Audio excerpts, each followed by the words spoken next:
Florida State coaching changes and Florida State player changes. Let's talk about it here on Locked On Seminoles.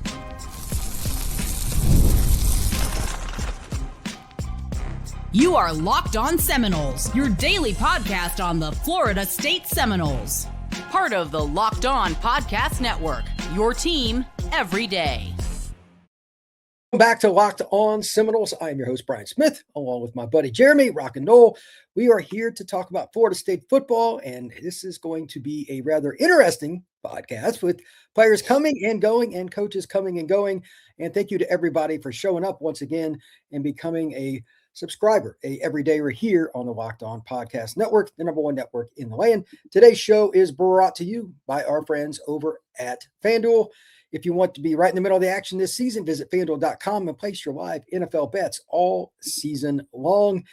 All right, Jeremy, we're going to be talking about the ridiculousness of the Sharon Moore situation, how that even impacts Florida State, because it impacts every major program. That's a little later in the show. Transfer portal in general, as we just started to see the last, 72 hours or so. We'll talk about a few of the names, but there's going to be a few expectations. I'm actually going to ask Jeremy his opinion on a few things on that here in a minute. We're going to be talking about a couple of guys coming to Florida State. Cam Martin and Brandon Harris, just some brief thoughts. I'm not going to dive too much into that. I know them in a way because of where they've been, but we'll get into the coaching search and what it means. And the first thing, Edwin Joseph leaving, along with, unfortunately, Jaylen Lucas, who's, by the way, one of my favorite players at Florida State, so I'm not happy about that. But it is what it is. So, Jeremy, I would just want to make a basic statement on that. And if you have anything after, fire away. The Edwin Joseph thing, obviously, with his quote-unquote public conduct towards the end of the season in games, how that went with Norvell, like that's been discussed on this show, War Chant, Noles 24/7, etc. Probably best if parties split at this part. I don't know. I've met him. I don't know him. I'm guessing that's probably for the best. I'm going to leave that alone. The Jaylen Lucas thing, I don't know why he's leaving. I'm guessing because he just didn't get the football as much as he would like. But from a selfish standpoint, he's a kid from Louisiana, I'm guessing he's going to go visit Mr. Lane Kiffin at LSU, which he would be the perfect gadget player for what Lane Kiffin does. We'll see if that's what's up or he just goes his own way. But I think Florida State, especially since it's very apparent that Gus is going to be back, I'll explain that in 1 second. It's unfortunate because Jaylin is a player, quite frankly, that is annoying as all get out because you don't know where he's going to line up. He's a burner. He's a guy that can be a return man. There is a place for him at Florida State, Alabama, USC, you name a program, there's a way to use him. So that's a weapon that you're going to lose. Anything you want to add to Edwin Joseph or Jaylen Lucas, or do you like what are your thoughts on I think there's a lot to add. Edwin Joseph's unfortunate. I know I agree with you that it was best for both parties, but it was never due to a lack of effort with Edwin Joseph. On the field, he always gave 100%. Oh, yeah, he played hard. Laid his tail off, was a leader out there. So that's unfortunate. And it goes to show that Mike has lost control in a lot of ways. I was 80% sure he was leaving because we really haven't done him any favors. And then after Pat Surtain left, it was 100. But for those who don't know, Pat, South Florida guy, although Edwin Joseph didn't play at the same high school program, everybody knew who Surtain was down there, the trainers, everything. 7-on-7 coaches, like that. It's inevitable, and I'm just going to go ahead and make this prediction. I don't have any intel. I will be floored if one or two other prominent players in the secondary don't leave, at least in some regard, because of Surtain's departure. As I always say, not only on this podcast, but on Locked On the Portal, the other show I do on the Locked On Network, or any show that I visit. Players pick coaches, not schools. And I know everybody hates that. It is not going to change. It's not a Florida State thing. That is universal. So when Surtain left, you were going to have repercussions from it. So be it. Yeah. Ironically, the one spot I'm traditionally not really worried about FSU recruiting would be secondary. Like the history at Florida State and the defensive secondary is pretty gross, but it still is awkward when you lose guys and you're kind of on that fringe. That's why I put it on the sheet for those you watching live on YouTube. If you're not listening to this later as a download on audio, which by the way, Spotify, Apple, wherever you get your pods, if you want to do that, please download daily. Look, the portal's about to hit Florida State and everybody else. Oh, by the way, in Michigan, really hard. We're going to get to that later, but holy cow, what a mess that is. That if you think Florida State football is in a mess, you have not seen Ann Arbor lately. But to that end, I think this is just the tip of the iceberg.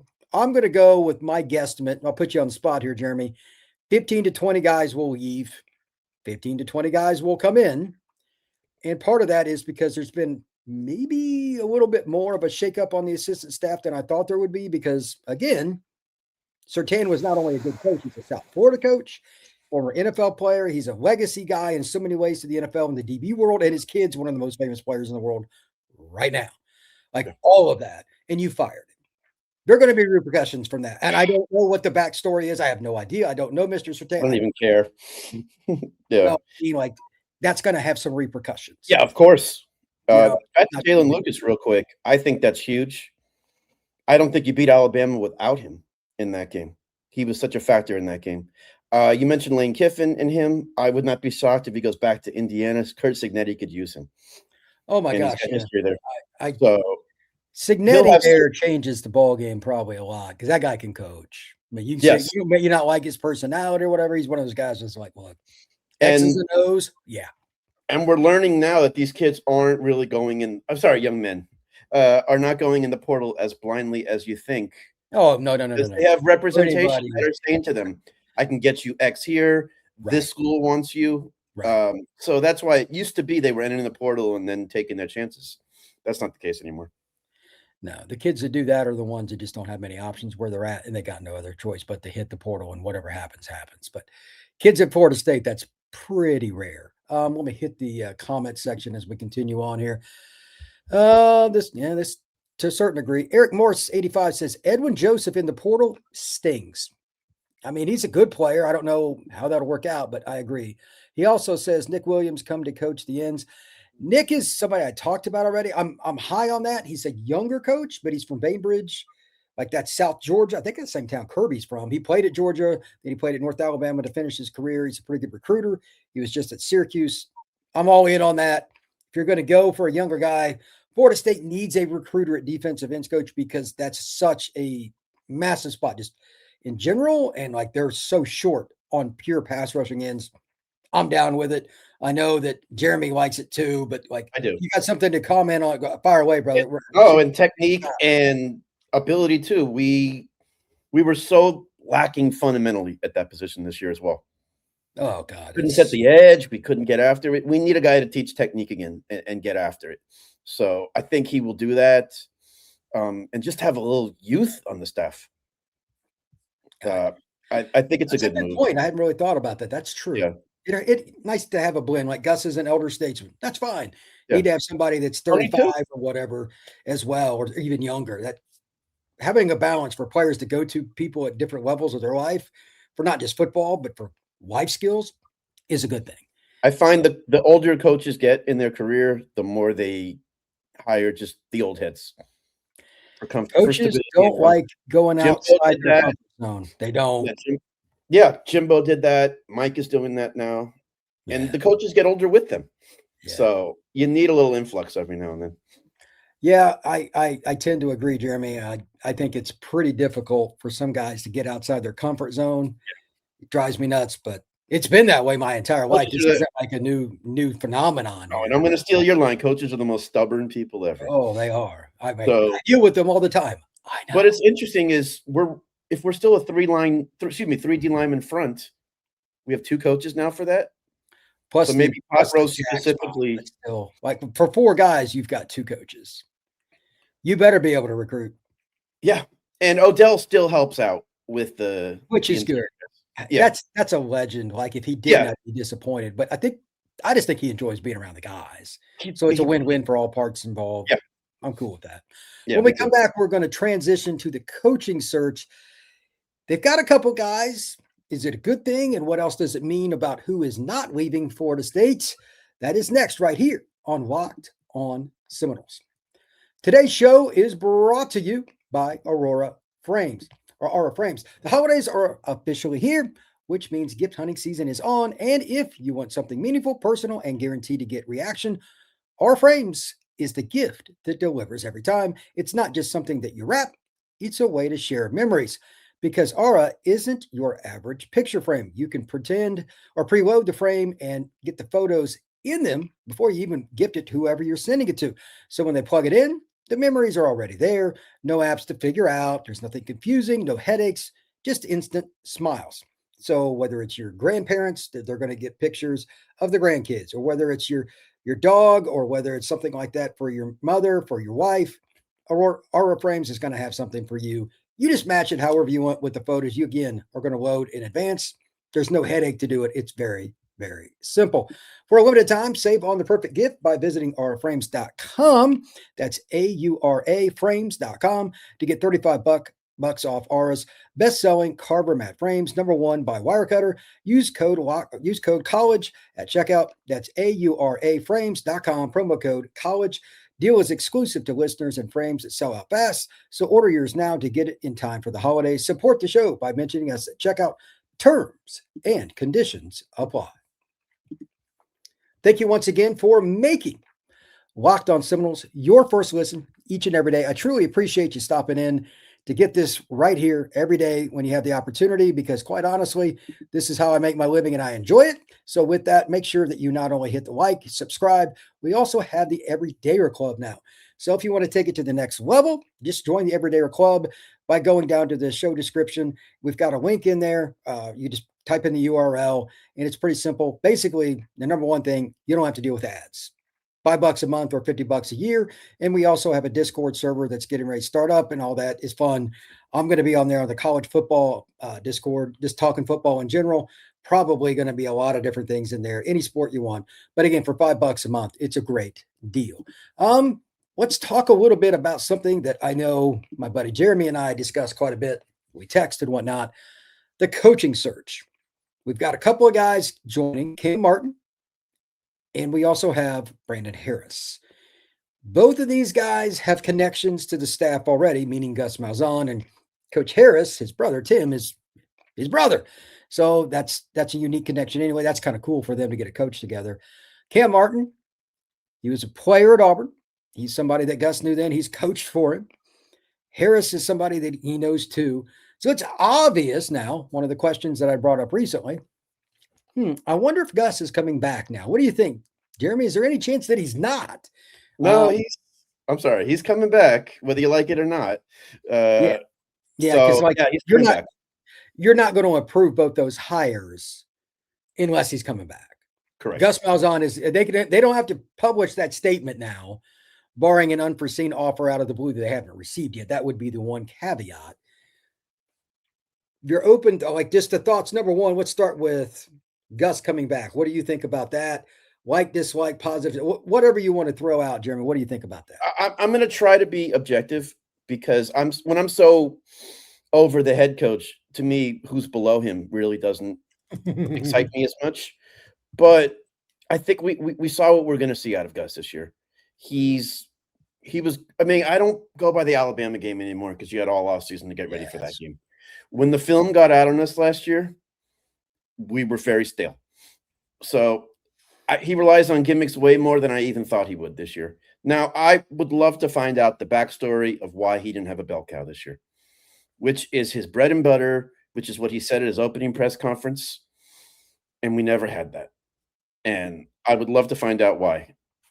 So I would love to see Gus with a bell cow in his offense. Gus has always been very average without Cam Newton and some of these guys.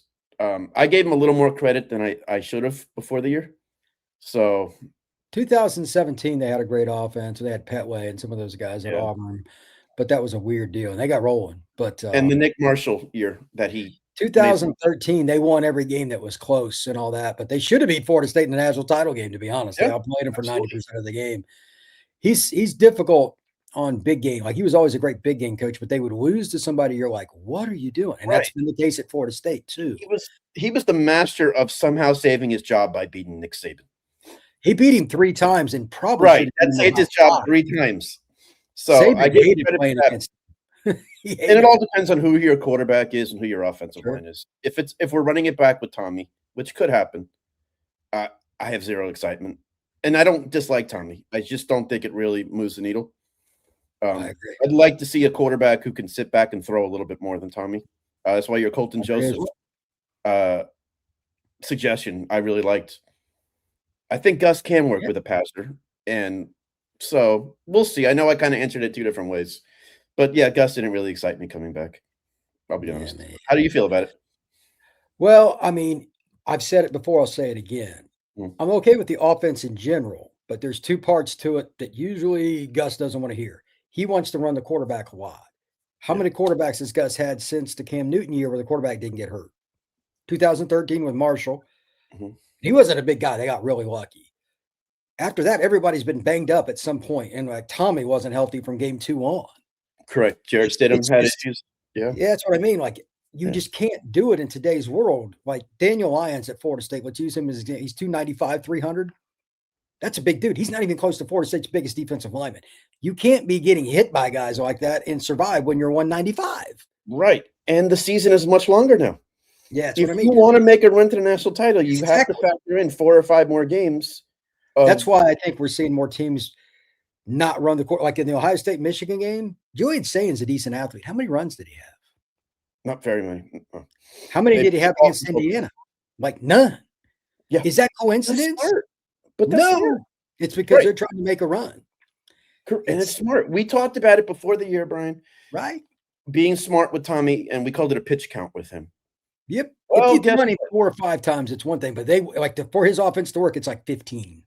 Yeah. So Gus in this era of college football is not as effective with more games and having to run. He's better for the BCS. 100. He's better for the BCS, and he's better for just exactly. So no one talks about that.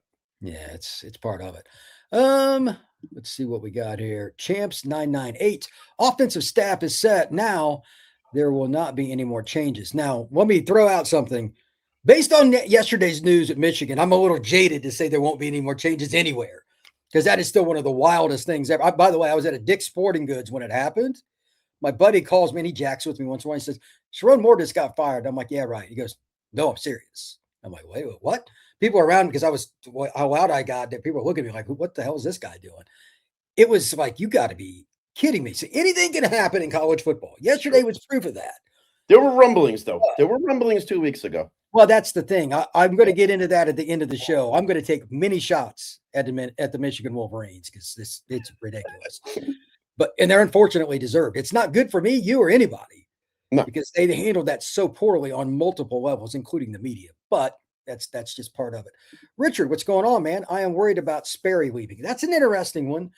If Sperry comes back, by the way, he's a great fit for Gus's offense because he's an athlete and he's a big dude. But I have no idea. I don't know the kid. He's a Texas kid. I don't know him.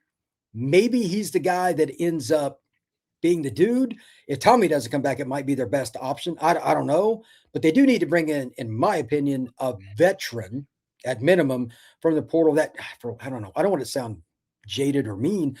Guy that's played a little, but he ain't the guy. I would like to see him a starting job too. Yeah, like they bring in somebody from the Sun Belt or whatever that can throw it, but he's not going to be a threat to Sperry. You know what I mean? Like that's just my or at least compete. Yeah. If he ends up playing a game or two, it is what it is. My thing is, and I know this sucks, it won't be fun covering it this way, but if they go the younger route, 26 might be 5-7, but it might be the most important 5-7 in recent Florida State history. Play a ton of freshmen, sophomores, and juniors, and guess what? They all become sophomores, juniors, and seniors the next year. You know, they're losing a very big group of seniors because so many were transfers. You're not winning the national title in 2026 anyway. Newsflash. Play the younger guys. You're not going to fire Norvell, is my guess, if he goes roughly 500 next year. I know Florida State fans don't want to hear that. I will be shocked because I think they want 2 years out of him minimum. I think that's how cheap this administration is. Prove me wrong. If I'm wrong on the back end, I'll be the first guy to admit it. Whatever. Be with you there. So we'll see. But to that end, Sperry would be a fit, and he's good enough passer and got a strong enough arm. If you went to a more Bobby Bowden pre-Charlie Ward offense, late 80s, before Ward got the gig, that's okay because he can gun it. But you're going to have to go through some stupidity because young quarterbacks do stupid things. That's just reality. I'm okay with it. I know you if you want to comment on that. Yeah, no, it would be nice for ones to actually develop one of our own. I mean, wait a minute, develop a quarterback. What? We haven't done that. Stop. And I mean, it's unheard of these days at Florida State. I mean, schools actually do that elsewhere. What I would like is what I've noticed is this year, I go by the rivalry games and how we look in a lot of ways. In the 90s, that's what you were judged on as a player and a coach at Florida State. Nothing more, nothing less. Miami game, we didn't show up. Clemson game, we didn't show up. Florida game, we didn't show up. And I attribute that a lot to, we weren't playing well, but also these kids are coming in as, I hate to use the word one-year rentals, but they are coming in like that. And they don't embody the rivalry, the spirit of it as well. Understandably so. You develop some of your own guys, they take these games more seriously. So I would like that, Sperry, in a way. And I think the fans will get behind Sperry. I don't think there's any doubt about it. To that end, I also think that you're probably going to develop better if you have the same, like you think about the Bowden era, it also overlapped with Nebraska. They were totally different schemes, but if you have the same coach year in and year out, the little things, all the corners that you cut, how you practice, how you lift, how you eat, when you sleep, all those things. Florida State has had so much turnover. It's insane. Like the last 10 years, it has been insane. Out of the major, the ones that can really win it, there may not be a program that's had more upheaval than the Noles. That's going to be detrimental. It'd be nice to get a little consistency, but how do you build leaders off guys who come in January and leave in September?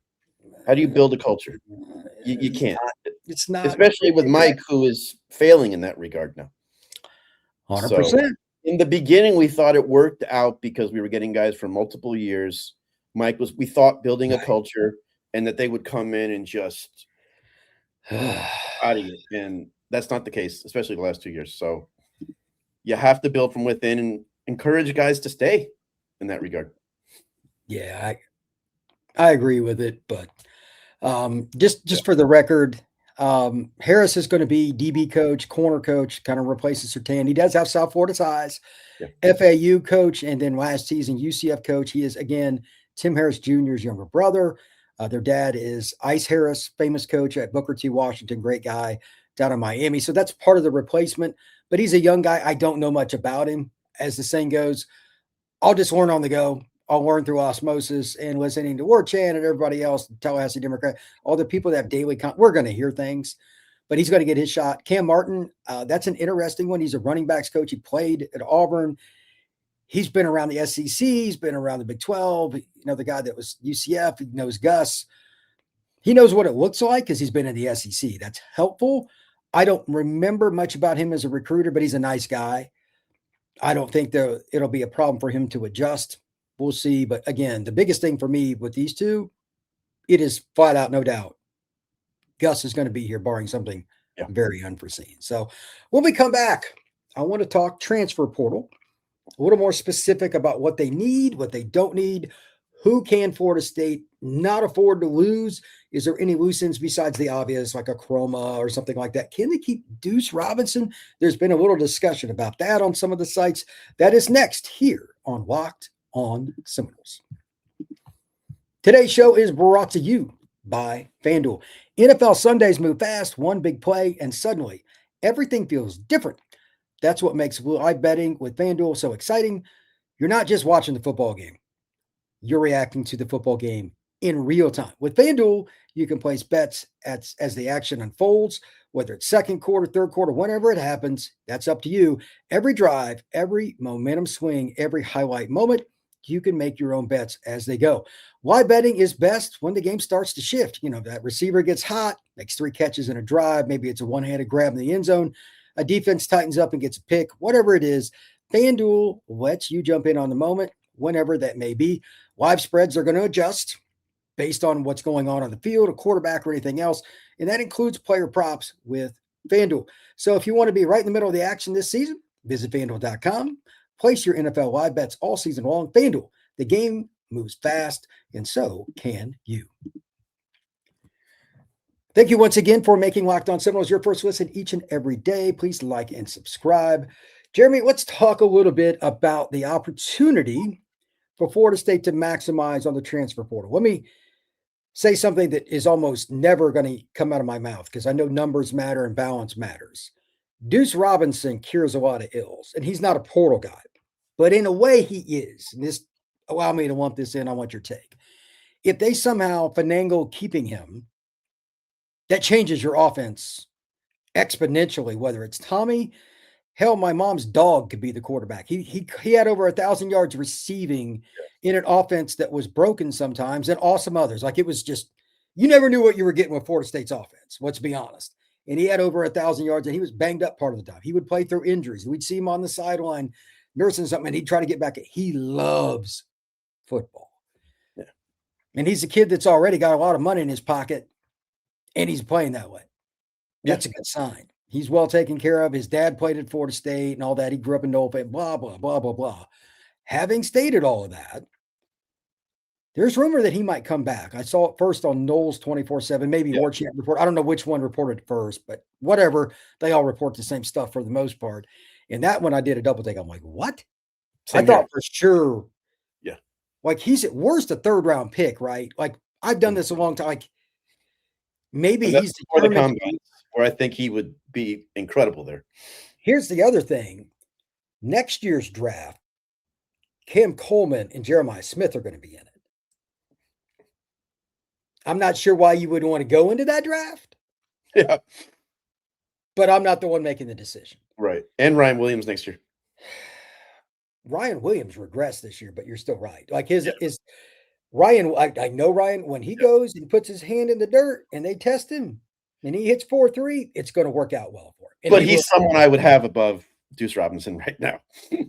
Yeah, he's just not as. I don't know if I would because he drops the ball too damn much. But when he makes plays, it's grotesque too. He's that high, low. He's got his a yards after catch is unbelievable. Yeah. He's a burner. Yeah. But at the same time, if they somehow finagle Duce Robinson, look, if you do go portal quarterback, whether it's a high level or anywhere in between, or go Sperry, I don't care what it is. If you're the quarterback, you're like, okay. We got Wayne over here. We got Mekhi Dancy over here. We got Duce over here. We got Landon Thomas. I assume Pittman will be back. I don't know. He could test the waters. Like his stock's probably not going to change much because he's 6'1.5". He's the perfect NFL H-back, straight up. Yeah.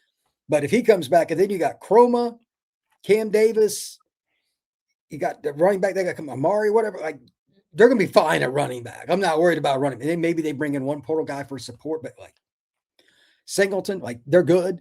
Yeah, that offense could be really good. I know everybody's going to say, well, Brian, what about the offensive line? And you're right. I don't know. There's a few guys, Lucas Simmons, Jonathan, they've hinted on some guys, but I need to see how it formulates, who stays healthy. Because I don't think there's a very small error margin here with the offensive line until otherwise proven. Jeremy will say that. I will say that. I don't think any Nole. That's the big caveat to everything you just said. Right. But from a skill standpoint, if you take O-line out of it, it's just as good as what it is at Miami, other than like running back room at Miami next year might be number one in the nation. And they got Malachi. Malachi's great, but as a 1-2-3, I would take Florida State's. Malachi's maybe the best receiver in college football already. Like it's gross. Crazy. What he did as a freshman. That's weird. And their offensive line just does. Yeah. They have some road graders. They're really good. And they're losing a couple of Big Maui will leave, et cetera, but they're still really good. The point is, if you're a quarterback, that's pretty freaking attractive. Just want to bring that up. Mm-hmm. Secondarily, if he comes back, that's money. They're going to have to spend a little bit, but I still think that's better to spend like, I don't know what it is, another $300,000 or something. He had a 2-year deal. Yeah, I don't know if they'll have to entice him with more so he doesn't go to the drafts, what I'm saying. Like, I have no idea because he did get. No, I don't know how it works in that regard. NIL's very secretive. Yeah, and I get it. However, that's good for your program. And that's money otherwise you can dump into the defense. And Wardley knows that linebacker room, which is, in my opinion, the least important position on the field now because you can pick on linebackers in coverage. Teams don't run the ball the same. They're going to have to dump some cash there no matter what scheme they run. They're so far behind at linebacker. It's insane. I don't know if have you heard anything? Is Blake coming back? Blake Nicholson? He's the one guy that like, he's super athletic. That's not debatable, but I just don't think he's that instinctive when he has to go backwards. Look, they don't have a single guy in coverage that is even mediocre. Yeah, we haven't done him any favors either, but I don't know if he That's what fits I mean. Tony White's system that well. I don't think he does either, because he needs guys that can read. Like, he needs super high-level mental guys for that defense on passing downs. For his system, it's very important. It's a long maturation process. They don't have that kind of time. No. And that goes back to brought in the kid from North Carolina last year, Caleb Lovely. Yeah, he's banged up a lot. I don't know if I don't know where that stands, because Florida State never gives us any real honest answers on injuries. Let's be honest. They don't, because they aren't honest.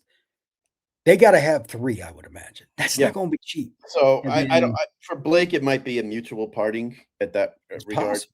He's a California guy too, so it's hard. He's a California guy. He's given everything to this program in 3 years. We've done him no favors. So I don't know. And to go back to Duce a little, I was just thinking, that's one of those people you sit down with. If he says he's thinking of coming back, and you say to him, "How do you feel about Sperry as your number 1? Do you think we need this quarterback in the portal?" You run it by him just as much as anybody. If you better bringing him back, you say, "What are you thinking? Can you work with this?" As no different than a coach. Can you work with this? So if Sperry's the guy and Duce comes back, that means Duce believes in him. As much of a team guy as Duce is, Duce has to be selfish in some ways, which is hard for him because he's a super nice guy. Super nice, super. I mean, he wears Florida State on his heart. Like, we're not a 5-win team without him this year, which is crazy. I imagine he would be a captain if he came back, which probably means something to him and his father, which is cool. Yeah. But, and his dad is what makes Dominic so special is Dominic's going to be cut and dry. Dominic's not going to say, just come back because I love Florida State and you love Florida State and they're paying you nicely. He's going to say if it makes more sense to go to the NFL or if it makes more sense to come back. And Dominic's going to make sure him and Duce ask the right questions. So if he comes back, it's because they did their homework. I agree. Yeah. How many, like I said earlier, 15 to 20, how many guys do you think ballpark will leave from the secondary? Let's just focus on the back end. That's the one I'm concerned about, because prior to Surtain being jettisoned, I'm like, it's not fixed, but the raw talent back there is pretty high. Based on recruiting rankings, based on length. I've seen some of them play. I'm worried that 3 or 4 more guys might leave because they got some South Florida kids there. Some of the kids came because of Surtain. Like that. Have you had that cross your mind? Yeah, I have. I'm glad you asked that. Jabril Rawls, I think, might just be a case of he's going to get a lot more on the open market. Yeah, he could be a kid that goes and get to, or something. Right. He's going to get a lot on the open market in a money situation that Florida State maybe could or shouldn't do. And it doesn't matter wherever he goes, if he stays or if he goes, he's having a new coach regardless. So I think Jabril's a money situation, and I'm not knocking him for that. If you can get double it on the open market, you've done everything you can at Florida State. Kai Bates, Charles Lester, heralded recruits. Been here 2 years. I think Kai and Charles both under 200 snaps this year on a team that struggled mightily. That's not good. Well, they were recruited as man cover guys, and you bring in a guy that doesn't run that. But I know Kai well. Like he was a 4.0 kid at Edgewater High School in Orlando. I was surprised that he didn't adjust, but for whatever reason, that didn't work out. Maybe he needs to move to safety in their scheme. I have no idea. And so many of the actual recruits that Mike has gotten that were above 3-star are leaving. So I remember signing day getting Edwin, Conrad Hussey, Edwin Joseph, and Hakeem Williams, and saying, man, we got some 4-star guys out of South Florida. They're all gone. So, and there's also Quindarius, who got banged up this year. He's a man guy. Does he adjust his own? Like, I could see several guys bolting. Did Jerry Wilson have another year? Nope, he's done. Because apparently that was a guy that Pat wasn't really sold on. But he was told you're going to make it work. So he was a pretty good player for him. Yeah, but for what Pat was looking for versus what Tony. That might have been why Pat's like what he wants to run. It's the first thing I said when I looked at Tony's game. Like, they have nothing in common. Mm-hmm. So I never understood why Mike hired him. If you're going to keep Surtain, they should have cut bait last year. I don't know why they didn't, or just make Surtain the defense coordinator. Because if you're a man guy, you're a man guy. Yeah. So it's very difficult. But to that end, all right, let's finish up talking a little bit about this Sherrone Moore thing. Let me just make the general statement here. Number one, I am going to take some shots at Michigan, and they're justified, but I'll talk about the institution. Obviously, Sherrone Moore is not right for any of those that have read the full thing. And this is all alleged. He threatened to kill himself once he got into it with his wife. He went and broke into his alleged lover's home with a knife, etc. afterwards. This is after he got fired. He had been lying, again, allegedly to the university. The alleged lover had been lying to the university where she was an intern, much younger. He had a wife and 3 kids. None of this is good. But here's the problem. This had been going around for quite a while.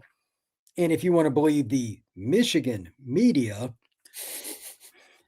for those of you who are listening later on audio, I just did the infamous air quotes, Michigan media, they didn't know anything until the last couple of days. So convenient after signing day that they didn't know anything. Let me be very truthful here. I also run the Portal podcast here on the Locked On Podcast Network, and somebody who's followed recruiting since about 1990, I can guarantee you the following. There are going to be a lot of parents that call up people that are in and around Michigan and say things that I'm not allowed to say on air here on Locked On Seminoles. Use your imagination. And there will also be players, including what it sounds like Savion Hyder, who might be the number 1 running back in the class of 2026, signed by the Wolverines, that are never in a Michigan uniform in Ann Arbor. There will be others. Carter Meadows may be the best defensive end in the country, signed out of Washington, D.C. Would I be surprised if he's at Ohio State or Maryland or Penn State or Virginia Tech or anywhere else that offered him? No. These kids are going to feel slighted, even if it was on the up and up. Their head coach is not there. And B, do they really believe that? Because this stuff has been floating for a while. Oh, we just found the evidence afterwards, right after. Really? Is that really true? If they'd have beat Ohio State, would that evidence been looked at the same? Not buying it. Calling them out straight up. I'm talking about the administration. Yeah. Not talking about Sherrone. Obviously, he's got his own issues. I hope that gets taken care of. Whatever happens. I am pointing directly at the athletic department, the board of trustees, the president, the fans, and yes, straight up the Michigan media.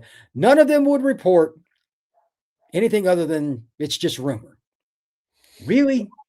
We both know, like I've worked covering specific teams. There is no way on God's green earth that one of them didn't get some knowledge of this and knew that it was legit. They're all chicken.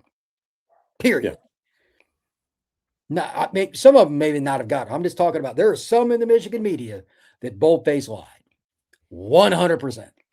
And it's ironic after the cheating scandal when some of them were defending on podcasts, oh, this Connor Stallion stuff is garbage. Some of them are still employed too because Michigan fans wanted to believe it. Yeah. That's the most tainted title in recent history of any sport, by the way, even more than the Houston Astros. And that is hard to top. But at the same time, again, I hope, that Houston Astro thing was terrible. The whole Connor Stallions thing, Harbaugh leaving, like Michigan's quote unquote Michigan man thing has been just thrown under the bus. Right. The last 3 years. Holy cow. And it's a great school. It's one of the greatest campuses, all that. That's all great. I was just there. Yeah, it's a neat place. Yeah, it's a great place to coach. What a screw up. And I will throw one thing at Sherrone's feet. You were handed that job under the age of 40, and you just literally threw it into the dumpster.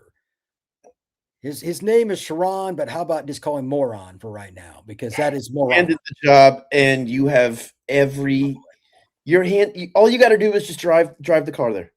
Yeah, man. All the NIL money is there. Everything under the sun. You just have to be the face of it. And it's a shame because college football is better when Michigan is quote unquote relevant. Mm-hmm. Because of this, and this is my final part on this. And Jeremy, you can rip away however you see fit or support it, whatever. Michigan's going to lose several players off that roster because of this. Because right now, this very second, I personally guarantee you that agents that represent Michigan players, parents that are obviously invested in their own children, as well as people that are around them, are searching out other schools. Florida State could even get a transfer. They're going to lose 4 or 5 guys, minimum, because of this crap, how the administration failed to handle it, in addition to Surtain obviously making terrible decisions, and it's going to hurt them. They may not beat Ohio State for a very long time.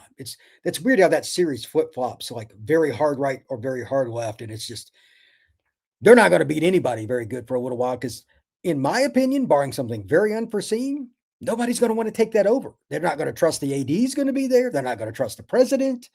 Like, why would you want to go there, even though it's a great job usually, because it's going to be up in the air. Like, who do I trust here? It's obvious they were hiding stuff. That doesn't take very much to figure out.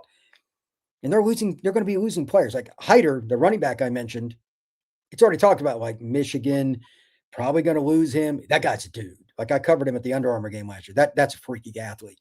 That you can't win big without those kind of players. And Michigan's fans only have one expectation. Mm-hmm. Why would you want to go take that over? So, like all that coaching search and all that stuff, it's over. Jeremy, take it away. What are your? I think I hear what you're coming from, but we live in a different era, my friend. They didn't go there because, oh man, I want to play for this Sherrone Moore guy. Michigan's NIL and collective is as strong as anywhere. They have Jeffrey Ellison and company. I'm sure right now they're reaching out to their current players saying, don't worry, we'll take care of you. And for those of you who are listening, I'm doing the cash sign. And I will take care of you. Just let us get somebody in here. The one that'll be interesting to me is Bryce Underwood, because Lane Kiffin's going to make a call there to LSU. But he's not there because he wanted to play for Sherrone Moore. I think Michigan has the money to smooth things over, to make a good PR move here. I'm sure they were tipped off what was going to happen. They got ahead of it at least. Thankfully, if they had to fire him after that, I think a lot of what you just said would come to fruition more. There was rumors 2 weeks ago that they were doing an investigation, and if it came true, they were going to act quick. So I wasn't surprised in that regard. I think Michigan is going to be fine. I think they have to go big game hunting now. No internal promotion, no. What do you define as big game hunting, though, and like what's realistic? When you're Michigan, anything is realistic.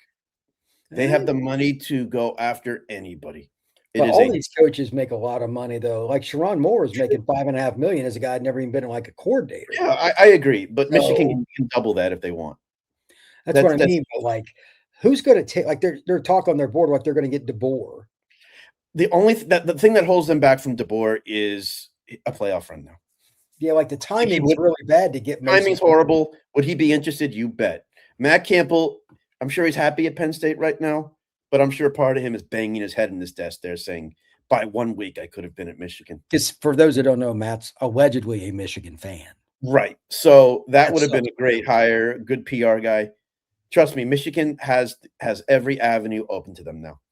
I think they can keep the guys in-house with the money they have there. So I don't think it's going to be as bad as you think. I think Michigan has as good a PR department as anybody. They will smooth it over as anybody. I think in a week or two, it's going to go away, a lot of stuff. And we're just talking about a coaching search there. Could be. Could be. Let's see what else we got in the chat here. Champs998 can opt out as a conference member or you pay a big fine. I think it was something like 5 to 8 million. But for those who don't know, like K-State, Baylor, Iowa State all had to pay $500,000 for their opt-out. Notre Dame's not in a conference, but you're going to see this now. Teams that don't make the playoff, you're going to see it every year. It's a glorified version of when players were opting out. Yeah. So now it's just it would have been worth it. I like it. I really like it. I do. Ride the skies. Let's be real. So many quarterbacks wouldn't want to play under Gus. That's true. They want to pass. If you're passing a lot, that means things aren't going right. Gus's offense is really, really, really unique. So he's not wrong about that. Warren Hester, 1621. Love the coverage, Brian, but I can't get excited when Mike Norvell is the head coach. You, me, and a whole bunch of people agree on that statement. Curveball. Ray from Miami is hitting the portal. He's a good kid, by the way. Florida State needs to take a shot at getting him. I think he'll end up at USF, though, unless Florida State makes a big offer. By the way, Brian Hartline going from Ohio State wide receiver coach / OC to USF, that's going to be interesting to see who he gets in general. Jacked up sales. Tommy threw the ball a ton towards the last half of the season, and that wasn't good. That's because he was banged up. They knew they couldn't run him as much, and that really hurt Florida State, in my opinion. It's easy to game plan for Tommy Castellanos if he's primarily passing. Yeah, just play zone. He'll throw you the ball. Richard Brookings. Yeah, that is because he was hurt and couldn't run. Bingo. Jacked up sales. He was more healthy at the end of the season, right before like games 7 through 10. Awful. Like he was hobbling around. Florida game, he was a little better, but he still didn't make great decisions. Let's see here. Jacked up sales. The reason we didn't throw is because Tommy can't make the reads or the accurate enough passes to have a prominent attack. I'll push back on one thing. For whatever reason, Tommy could throw the deep ball. Why? I have no idea. He threw some money shots this year.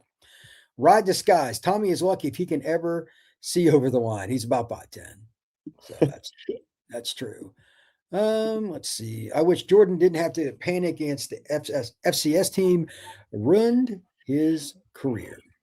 I hope this is true, but I'll believe it when I see it.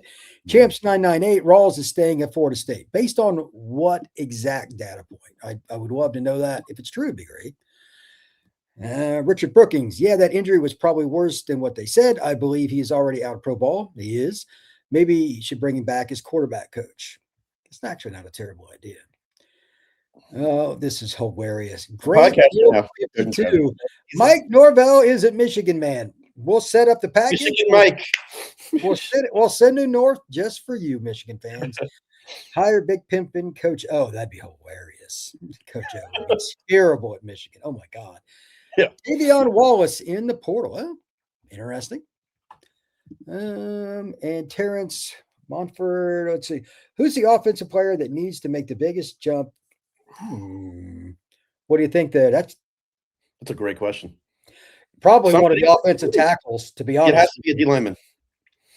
It's James Williams staying. He has this is for an offensive player, though. Offensive player. Oh, offensive. I say one of the offensive tackles. Yeah, and I say a second or third receiver to help Duce out. Yeah, Mike Hoy's going to be a better route runner. Yeah, something like that. Lincoln Hoy was good this year, but his best stats came in garbage time when games were decided. What's going on, Mike? Go Noles. McCoy. Yeah, McCoy, I'm telling you, he's got a lot of talent. I know him personally. If McCoy takes a step and Danzy takes a step and Duce comes back, that's as good a 1-2-3 as you're going to see. Right, and he's another guy that's upset about Pat Surtain. So I'm going to monitor that. He's another South Florida kid. He played in Miami Central. 100%. But all right, I'm going to wrap it up here. Any last thoughts, Jeremy? No, I think the Sharon. Thanks for having me on as always. Rock and Roll YouTube channel, live streams. Brian has been an amazing help to the channel. Can't thank him enough. Doing vlogs around the country, so please check it out. And the Sharon Moore thing, I think, is only getting more interesting. I mean, we haven't seen a story like this. It's just, I have a feeling as we go deeper into it, it's only going to get worse. I'm going to be monitoring that. And if the national media starts picking it up more, as far as like people who don't cover football, it's going to get interesting. Absolutely. And Michigan just had a scandal they got out of, so they can't get out of their own way, brother. They can't get out of their own way. And I heard the number one thing of the coaching search there is nobody tied to Harbaugh. That's tough. All right. Well, thank you very much for once again checking out Locked on Seminoles. We will be back again soon. I probably won't do a show tomorrow. I'm going to be traveling as I head back south, leaving my parents' house here in a little bit. But truly appreciate everybody stopping in. Please like and subscribe. This has been Locked on Seminoles.